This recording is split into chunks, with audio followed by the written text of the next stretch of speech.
mana yang berkembang di masyarakat ya. Iya, ya walaupun kita belum baik, kita bisa mengajak orang untuk jadi baik ya, dan lain sebagainya. Iya kan ada jebakannya lagi. Bahkan di Quran disebutkan kabur maqtan indallah antakulu malatafalun. Allah sangat bersangatan bencinya itu orang yang ngemeng doang tapi nggak ada perbuatan gitu ya,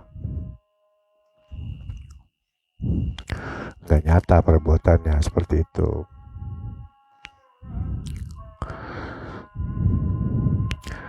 Nah kembali bahwa ilmiah itu adalah, nah sekarang agama dulu. Apa itu agama? Agama itu adalah sistem yang turun dari Allah Subhanahu wa taala. Tuhan Rabbul Jalil ya, agar supaya memungkinkan manusia untuk bisa kembali kepadanya dengan sempurna gitu ya, dengan ridho dan diridhoi, radiyatan mardiyah, sesuai ayat Quran aja ya, ayat Tuhan nafsul mutmainnah irji'i ila rabbiki radiyatan mardiyah fadkhuli fi ibadi wadkhuli jannati.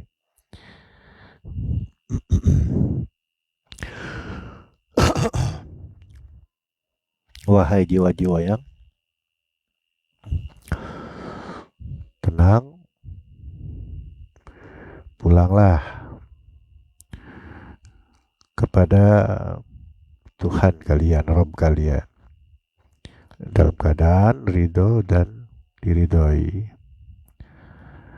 Maka masuklah ke dalam golongan hambaku dan masuklah ke dalam surgaku. Itu targetnya, memastikan kita ketemu jalannya. Mau gak mau harus mencari penjelasan yang ilmiah,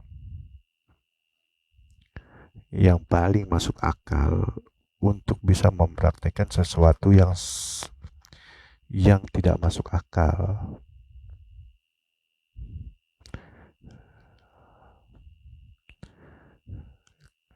Penjelasannya kan yang tadi itu.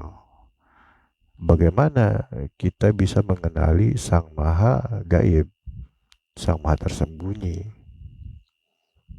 Kan seperti itu. Apa bisa? Ternyata memang para nabi dan rasul diutus ya untuk itu. Agar supaya manusia bisa bertauhid. Gitu. Nah, pola penjelasannya di tiap zaman beda-beda.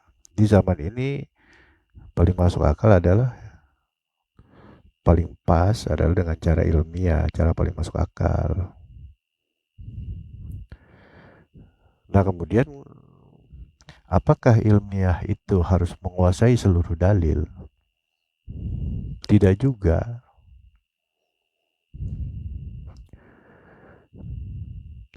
Kalau harus menguasai seluruh dalil,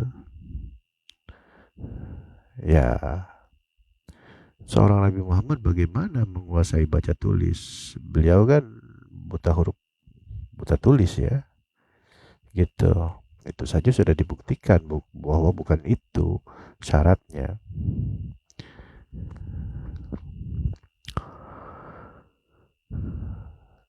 Tapi sumber dari lahirnya seluruh dalil dia tuh ada di situ.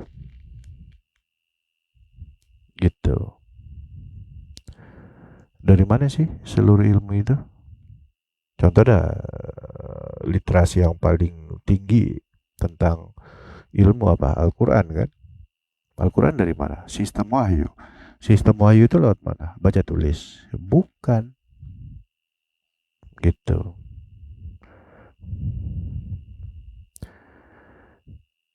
Wahyu itu turun.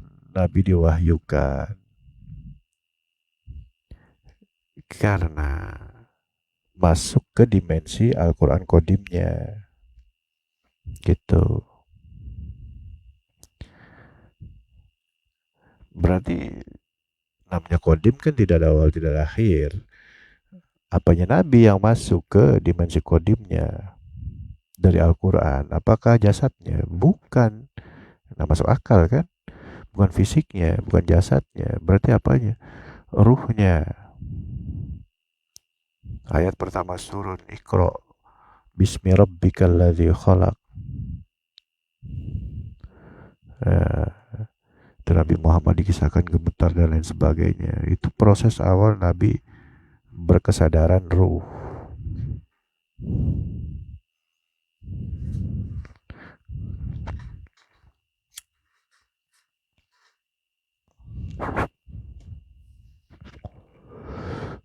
Ada guncangan-guncangan di situ yang dialami Nabi.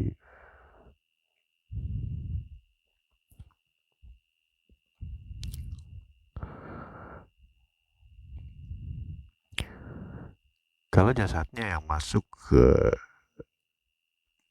alam ke Quran Kodim, ya nggak perlu sampai merasa takut seperti itu, gitu ya. Ya berapa susahnya jasad ketemu jasad misalkan belajar baca gitu. Nah, orang yang ya kayak anak-anak kita gitu nggak kenal huruf kemudian kita ajarin membaca gitu. Ya sudah tinggal kerja otak aja dimaksimalin nggak perlu ada rasa takut apa kan gitu. Nah itu buktinya.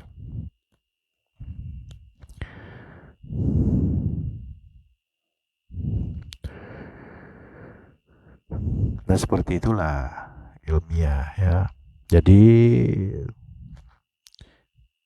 ilmiah itu masuk ke dimensi dari sumber seluruh dalil. Ayat ya gampangnya. Yang mencakup berarti hadis-hadis, perkataan-perkataan ulama ya. Nanti ulama dibagi dua ya. Ya hati-hati juga.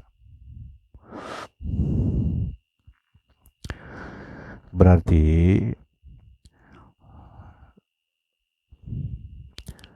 pola yang diwariskan atau metode yang diwariskan dari para nabi itu adalah memberdayakan ruhani gitu, masuk ke dimensi Quran kodimnya ya, sumber dari seluruh ilmu kan, walaupun dia tidak bisa bahasa Arab umpamanya, kata-katanya itu pasti sangat bersesuaian dengan Al-Quran gitu.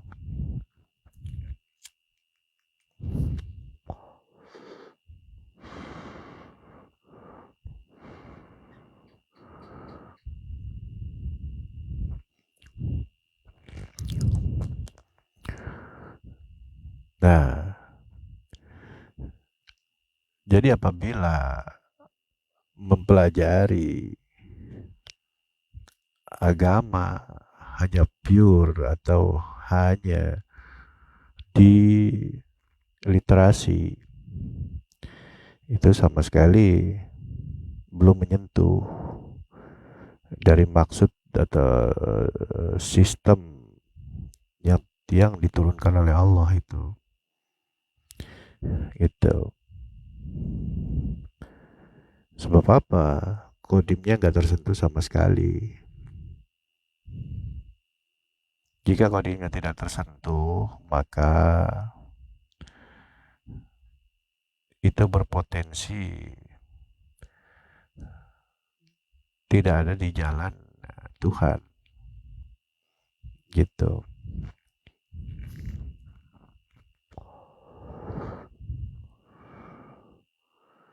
Ya, misalkan ini bumi ya, ini Tuhan, jalannya ini.